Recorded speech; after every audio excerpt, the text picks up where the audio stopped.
L-isforzi diplomatiċi li saru fl-aħħar 48 sija mill-Prim Ministru Joseph Muscat u istituzzjonijiet Ewropej jidher li waslu għal żblokk dwar il-vapur MV Lifeline li abbord fuqu hemm madwar 230 immigrant.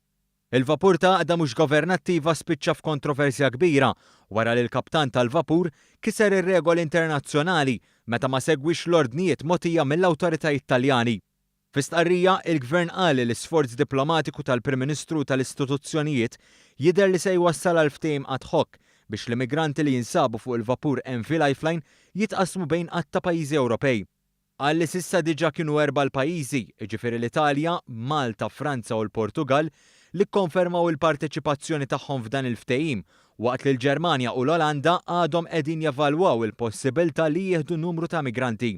Il-Gvern qal li f'każ li l-vapur jidħol fil-portijiet Maltin għandha ssir investigazzjoni dwar x'tip ta' azzjonijiet jistgħu jittieħdu fil-konfront tal-kaptan tal-vapur MV Lifeline wara li ma sservax l-istruzzjonijiet li jingħata.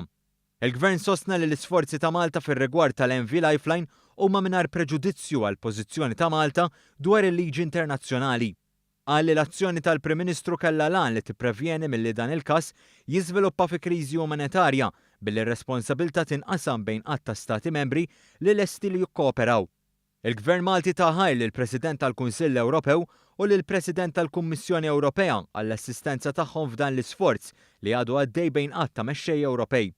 Il-vapur Lifeline ilu jitlajja bejn il-Libja u Lampedusa għal dawn l-aħħar 5 ijiem wara li l-immigranti ġew salvati f'żona bejn il-Libja u Lampedusa. Fil-fatt, Malta la kienet qed tikkoordina s-salvataġġ u lanqas l-awtorità kompetenti.